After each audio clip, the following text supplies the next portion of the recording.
नमस्कार साथियों, साप्ताहिक सलाह में आप सभी सोयाबीन कृषकों का हार्दिक स्वागत। जुलाई महीने का तीसरे सप्ताह अभी चल रहा है और इस समय पे अगर पूरा परिदृश्य देखा जाए सोयाबीन फसल का, तो हमारी जो सोयाबीन की फसल लगभग 25 दिन से लेके कई क्षेत्रों में 35 या 40 दिन तक का समय पूर्ण कर चुकी है। और ऐसे स्थिति में सोयाबीन की फसल में क्या कीट या रोगों का प्रकोप हो सकता है या क्या स्थिति हो सकती है, इसी बारे में हम 4 बिंदुओं के ऊपर आज की साप्ताहिक सलाह में चर्चा करेंगे। सबसे पहले जो सस्य क्रियाएं हैं उनका अनुपालन के बारे में बात करेंगे और यहाँ पे 5 चीजें हमको ध्यान में रखनी है। सबसे पहली बात यह है कि हमें अपने खेत में नियमित रूप से निगरानी करते रहना है। खेत के अंदर जाना है 4-5 जगह पे और पौधों को हिला के देखना है और ये पता करना है कि क्या आपकी फसल में इल्लियों का प्रकोप हुआ या नहीं, और यदि हुआ है तो उसके लक्षण और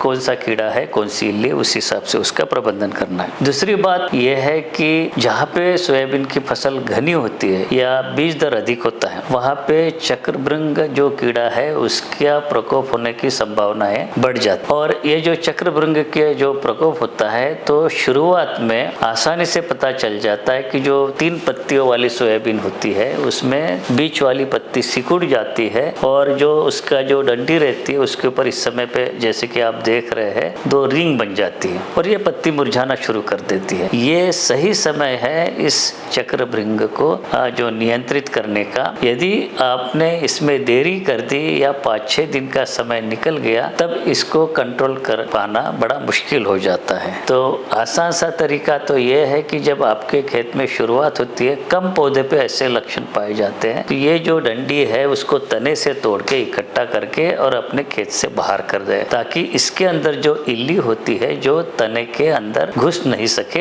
एक बार तने के अंदर घुसने के बाद में इसको कंट्रोल कर पाना मुश्किल हो जाता। तीसरी बात हम ये कर सकते हैं कि यदि आपकी फसल भले ही फूल आने की अवस्था हो, लेकिन यदि आपके खेत में कीट या रोग का प्रकोप है, तब आपको उनके नियंत्रण के लिए जो कीटनाशक है या फफूंदनाशक है उसका छिड़काव जरूर करना चाहिए। चौथी बात, कुछ जगह पे लगातार वर्षा हो रही है और कुछ जगह पे सूखे की स्थिति हो रही है, तो जहाँ पे लगातार वर्षा हो रही है तो ये ध्यान में रखें अपने खेत में जल जमाव या जल भराव की स्थिति नहीं होने दें। नालियाँ अगर है उसको किनारे को खोल दे, यदि आपने बीबीएफ पद्धति से या रिच फरो पद्धति से बोई है, या जो भी उपाय आप कर सकते हैं अपने खेत में पानी का जल भराव नहीं होने दें। यदि आपके क्षेत्र में सूखे की समस्या है या पानी नहीं आ रहा है तो अधिक दिनों तक अपनी फसल को सूखे की स्थिति में प्रभावित नहीं होने दें। हम क्या कर सकते हैं कि आपके पास में जो भी सिंचाई के साधन है, जैसे कि स्प्रिंकलर सिंचाई प्रणाली है या खुला इरिगेशन भी हम दे सकते हैं, लेकिन ध्यान रखें अपने खेत में दरारें पड़ने से पहले जरूर आप सिंचाई कर दें। तो ये हो गई सस्य क्रियाओं के अनुपालन की बात। अब बात करते हैं कि हमारे इस समय पे जो भी फसल उसमें किन कीड़ों का या इल्लियों का प्रकोप हो सकता है और उसका नियंत्रण हम किस प्रकार से आप कर सकते हैं। साथियों, जैसे कि इस समय पे आप चित्र में देख रहे हैं, ये जो इल्ली है इसको बिहार हेरी कैटरपिलर कहते हैं और मध्य प्रदेश के कुछ क्षेत्रों में इसको कामला कीट भी कह सकते हैं। कुछ क्षेत्रों में इसका प्रकोप देखा गया है, तो आप लोग अलर्ट हो जाइए और देखते रहे। इसका प्रकोप यदि आपके खेत में हुआ है तो सबसे पहले झुंड में रहती है, बहुत गिने चुने पत्तियों के ऊपर आप दिख जाती है। यदि आपको ऐसे पत्ते मिल जाते हैं तो तोड़ दीजिए। और ये इल्ली दिखती है तो आप जो इस समय पे फ्लूबेंडियामाइड नामक दवा है, इसके 2 फार्मूलेशन यहाँ पे दिखाई दे रहे हैं, एक ग्रैनुलर है और एक लिक्विड वाला भी है। और अगर ये नहीं मिलती है तो लैम्बडा साइलोथ्रिन या इंडोक्साकार, ये कई सारी जो दवाइयाँ इनमें से कोई एक लेके अपनी फसल पे इसका छिड़काव कर सकते हैं। तो ये होगी बात बिहार हेरी कैटरपिलर की। आपके खेत में यदि तना मक्खी का प्रकोप है, जैसे कि इस समय पे आप लक्षण देखते हैं, ये जो तना मक्खी है तने के अंदर सुरंग बनाते हुए चलती है और नवजात पौधे हैं उनको खोखला करके इस प्रकार से सुखा देती है। और इसको नियंत्रित करने के लिए इस समय पे आप 2 पूर्व मिश्रित दवाओं का नाम पढ़ पा रहे हैं, थायोमिथाक्सम प्लस लैम्बडा लैम्ब्डासाइलोथ्रिन, इसकी 125 मिलीलीटर प्रति हेक्टेयर मात्रा लगेगी। या फिर बीटा साइक्लोथ्रिन और इमिडाक्लोप्रिड, ये भी पूर्व मिश्रित दवा है, 350 मिलीलीटर प्रति हेक्टेयर। या आइसोसाइक्लोसेरम नाम की एक दवा आती है, उसको 600 मिलीलीटर प्रति हेक्टेयर। तो इससे करने से, इनमें से कोई एक दवा छिड़काव करने से आप तना मक्खी के प्रकोप से हमारी फसल को होने वाले नुकसान को बचा सकते हैं। साथियों, जैसे कि हमारी इस समय पे 25-30 दिन की फसल है और चक्रभृंग यानी कि गर्डल बिटल, जिसको कि कुछ लोग रिंग कटर भी कहते हैं, इसका प्रकोप होने की भरपूर संभावना है और ये सही समय है इसको नियंत्रित करने का। जैसे कि आपको पूर्व में बताया कि जो ग्रसित पौधे की जो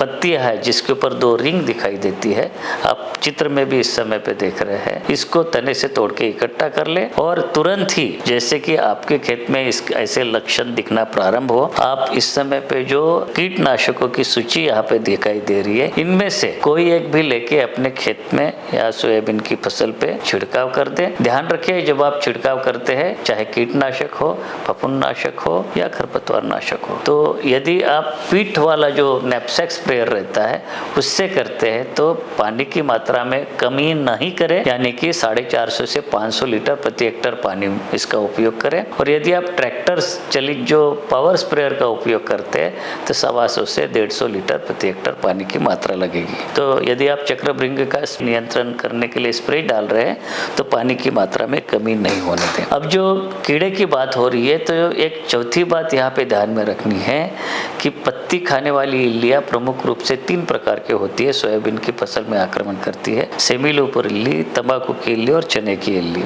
और इनके चित्र भी इस समय पे आप स्क्रीन पे देख पा रहे हो। और इनके नियंत्रण करने के लिए 3 दवाइयाँ आपके स्क्रीन पे दिखाई दे रही है। और वरीयता के अनुसार स्पाइनोटेरम 450 मिलीलीटर प्रति हेक्टेयर या क्लोरेंट्रानिलिप्रोल 150 मिलीलीटर प्रति हेक्टेयर, या जो पूर्व मिश्रित कीटनाशक है जैसे कि क्लोरेंट्रानिलिप्रोल और लैम्ब्डासाइलोथ्रिन, इसका आप छिड़काव कर सकते हैं। ये हो गई बात कीट नियंत्रण की।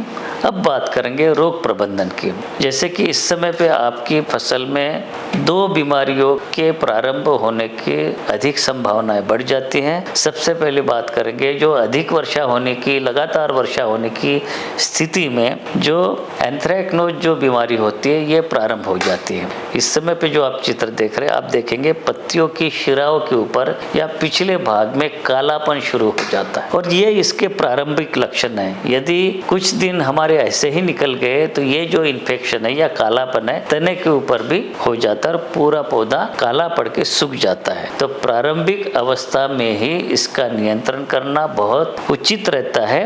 और इसके लिए जो फफूंदनाशकों की सूची इस समय पे आप अपने स्क्रीन पे देख रहे हैं, अधिकतर इसमें टेबुकोनाजोल है या टेबुकोनाजोल के जो सल्फर के साथ में कॉम्बिनेशन है या कार्बेंडिजम या मैंकोजेब का पूर्व मिश्रित है। इनमें से कोई भी एक आप ले सकते हैं और प्रारंभिक अवस्था में ही अपनी फसल के ऊपर छिड़काव कर सकते हैं। दूसरी जो प्रमुख बीमारी इस समय पे आप जो सोयाबीन की फसल पे देख पाएंगे या आ सकती है, वो है पीली मोजाइक का वायरस रोग। और ये जो वायरस वाला जो रोग है, इसमें क्या होता है कि जो पत्तियों के ऊपर चितकबरापन आना प्रारंभ हो जाता है या हरापन कम होके जो पीलापन शुरू हो जाता है, लेकिन एक समान पीला नहीं होता, इसमें डॉट डॉट या जो धब्बे रहते हैं और वो जो पत्तियां थोड़ा सा कड़क भी हो जाती हैं। तो यदि आपके खेत में इसका प्रकोप प्रारंभ हो गया है, यानी कि कम पौधे पे ये इन्फेक्शन है विषाणु का, तो आप ये कर सकते कि ऐसे कम पौधे जो है उनको उखाड़ के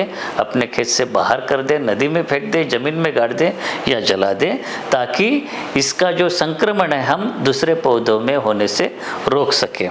क्योंकि इसको जो फैलाने का वाहक का काम करती है सफ़ेद मक्खी। तो इस रोग से हमें बचना है तो सबसे पहले हमें सफ़ेद मक्खी का नियंत्रण करना पड़ेगा, उसकी संख्या कम करनी पड़ेगी। और इसके लिए 2 आप उपाय कर सकते हैं। एक तो है रासायनिक कीटनाशक का प्रयोग कर सकते हैं और इस समय पे आप देख रहे हैं सफ़ेद मक्खी के नियंत्रण के लिए जो पूर्व मिश्रित दवाइयाँ है थायोमिथाक्सम और लैम्ब्डा साइलोथ्रिन 125 मिलीलीटर प्रति हेक्टर, या बीटा साइक्लोथ्रिन प्लस इमिडाक्लोप्रिड ये जो है 350 मिलीलीटर प्रति हेक्टर, या एसिटिमिप्रिड प्लस बाइफेंथ्रिन 250 ग्राम पर हेक्टर। इनका छिड़काव आप कर सकते हैं ताकि सफेद मच्छर को हम रोक सके।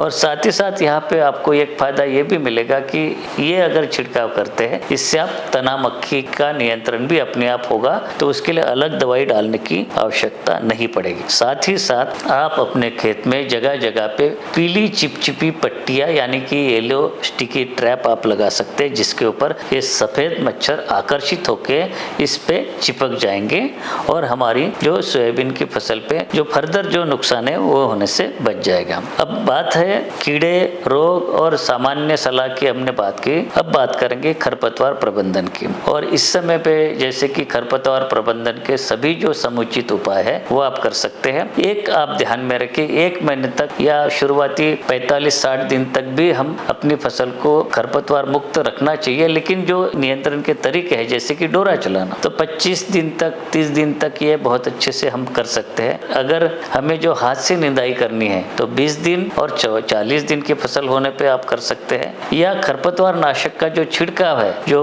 खड़ी फसल में उपयोगी, जिसकी की सूची आप इस समय पे अपने स्क्रीन पे देख रहे हैं, वो जो है 15 से 20 दिन तक बहुत ही अच्छा प्रभाव देता है।